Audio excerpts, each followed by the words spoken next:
안녕하세요, 여러분. 오늘은 우리가 잘 알지 못했던 군대의 숨겨진 이야기, 그리고 그 안에 깃든 명예와 문화에 대해 깊이 파헤쳐볼 예정입니다. 여러분은 군대가 단순히 전투와 훈련의 공간이라고 생각하시나요? 아니면 그 이상의 가치를 품고 있는 곳이라고 느끼시나요? 오늘 영상에서는 한 명의 군인이 명예를 지키기 위해 생을 마감한 충격적인 사건, 그리고 전 세계 군대 문화의 독특한 면면들을 통해 군대의 진정한 의미를 탐구해봅니다. 특히 미국과 한국의 군대 문화를 비교하며 우리가 배울 점은 무엇인지, 또 어떤 변화가 필요할지 함께 고민해보겠습니다. 자, 그럼 지금부터 이 흥미로운 여정을 시작해볼까요? 시작하기에 앞서 오늘 영상의 주요 내용은 이 책에서 많은 영감을 받았습니다. 이 책은 군대의 역사와 문화를 깊이 있게 다루며 군인들의 명예와 헌신을 생생하게 보여줍니다. 더 자세한 내용을 원하신다면 아래 링크에서 PDF 파일을 다운로드 하실 수 있습니다. 이 책을 꼭 읽어보시길 추천드립니다. 자, 그럼 본격적으로 들어가 볼까요?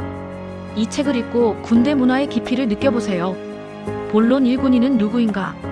먼저, 군인이란 어떤 사람들일까요? 군인은 단순히 전투를 수행하는 이들이 아니라 국가와 국민을 위해 헌신하며 명예를 최우선 가치로 삼는 사람들입니다. 미국에서는 이러한 군인의 가치를 일찍이 가르치기 위해 중학교와 고등학교 과정에서 사관학교 형태의 교육을 제공하는 밀리터리 스쿨이 존재합니다.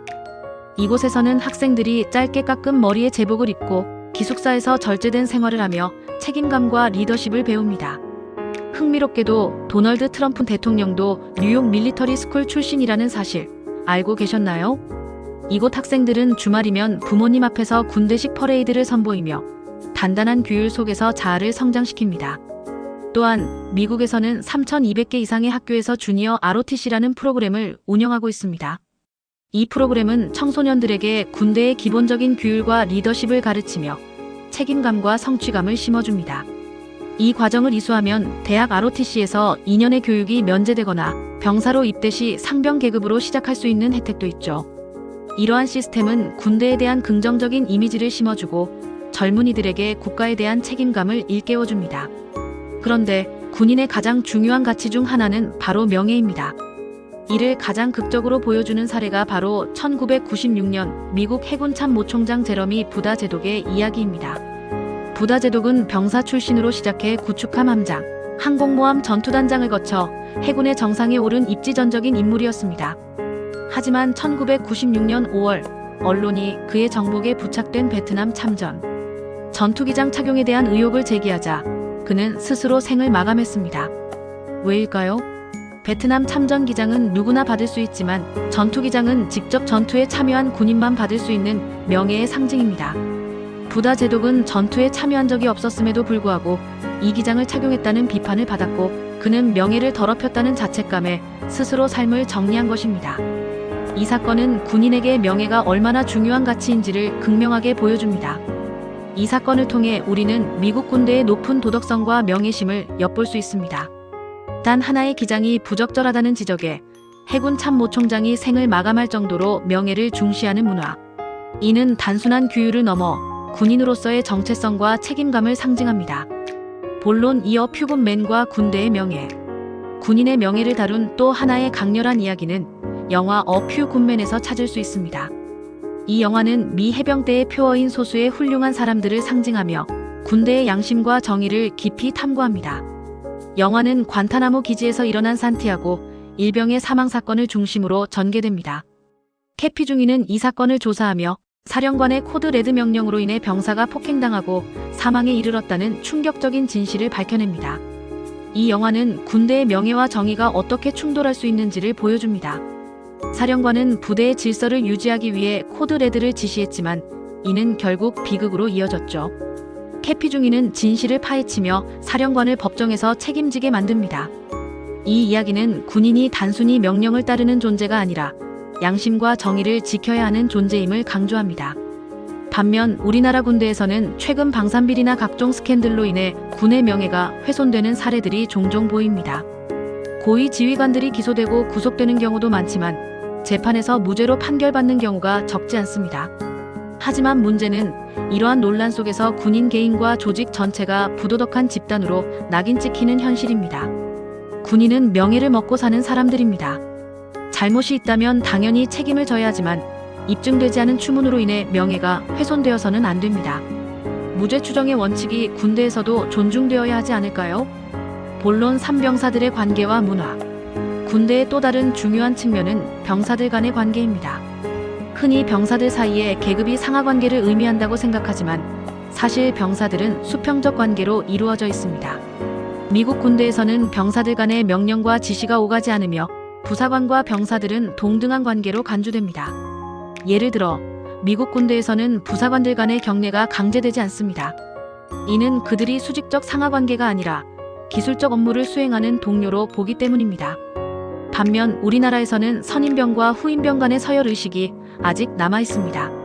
선임병은 단순히 먼저 입대한 병사를 의미하지만 과거에는 이로 인해 부당한 지시나 갑질이 존재하기도 했죠. 다행히 최근에는 병사들 간의 지시를 금지하는 제도가 마련되었지만 오랜 관습은 쉽게 바뀌지 않습니다. 병사들이 스스로 새로운 문화를 만들어갈 수 있도록 군은 더 많은 지원과 변화를 모색해야 할 것입니다. 또 하나 주목할 점은 병사들의 월급입니다. 최근 병사 월급이 인상된 것은 긍정적인 변화입니다. 하지만 병사 월급을 최저임금과 비교하는 것은 적절하지 않습니다. 병사들은 단순히 노동자가 아니라 국가를 위해 헌신하는 이들입니다.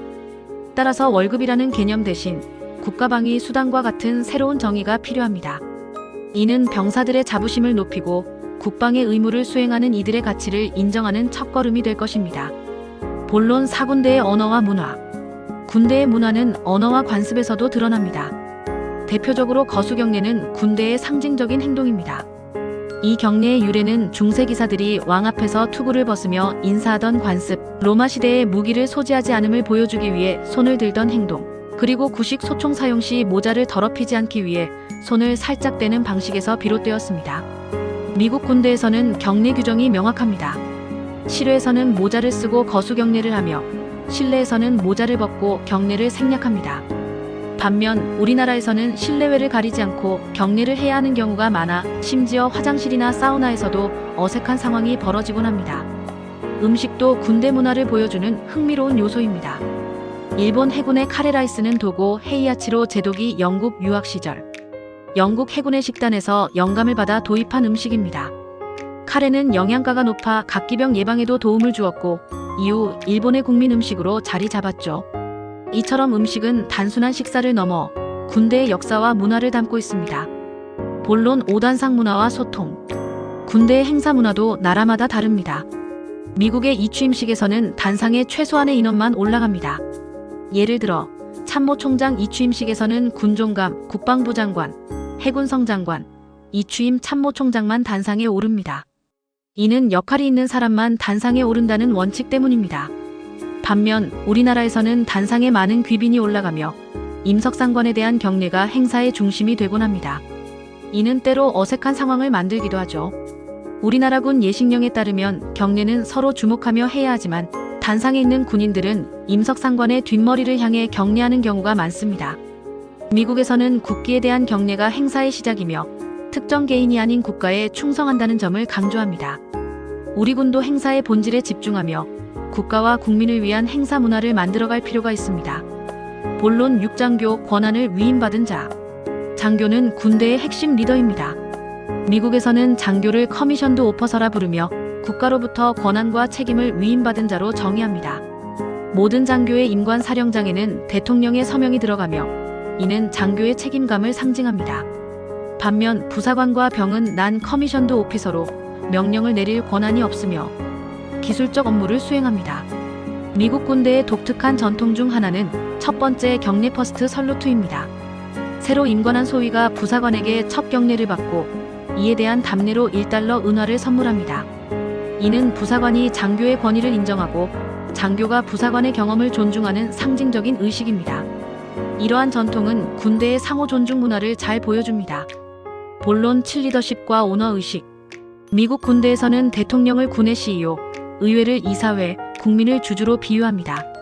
이는 군이 국민을 위해 존재하며 지휘관은 조직의 소유주가 아닌 경영자라는 점을 강조합니다. 하지만 일부 지휘관은 자신을 오너로 착각하며 갑질 문화를 만들기도 합니다. 군대는 상명하복이 필수적이지만 이를 일상에까지 확대 적용해서는 안 됩니다. 진정한 리더는 부하 장병들의 신뢰를 얻으며 조직의 단결을 이끌어야 합니다. 본론 8. 무명용사와 국가의 예우. 마지막으로 군대의 명예는 무명용사에 대한 예우에서도 드러납니다. 미국 알링턴 국립묘지의 무명용사 묘역은 제1차 세계대전, 제2차 세계대전, 6.25 전쟁, 베트남전의 무명용사 유해가 안치된 곳입니다. 이곳은 365일 24시간 근위병이 지키며 오직 하느님만이 아는 명예로운 용사라는 문구가 새겨져 있습니다. 이는 국가가 군인의 희생을 잊지 않겠다는 약속입니다. 또한 로열 살루트는 21발의 예포로 왕이나 국빈에 대한 경의를 표하는 전통입니다. 이 전통은 중세 해군의 관습에서 유래했으며 20일이라는 숫자는 군대에서 특별한 의미를 지닙니다. 프랑스, 영국, 러시아 등에서도 무명용사 묘역은 국민의 경배의 장소로 자리 잡았습니다. 우리나라에서도 6.25 전쟁으로 수많은 군인이 희생되었지만 아직 많은 유해가 발굴되지 못했습니다. 국가는 군인의 희생을 끝까지 책임져야 합니다. POWMIA 기처럼 우리도 전사자와 실종자를 기리는 문화를 더욱 강화해야 합니다. 아웃로 마무리. 여러분, 오늘 우리는 군대의 명예, 문화, 그리고 그 안에 담긴 가치를 함께 탐구해봤습니다.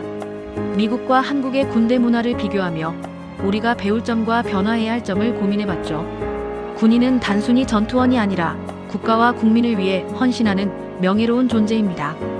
이러한 가치를 되새기며 우리 군도 더욱 발전된 제도와 문화를 만들어가길 기대합니다.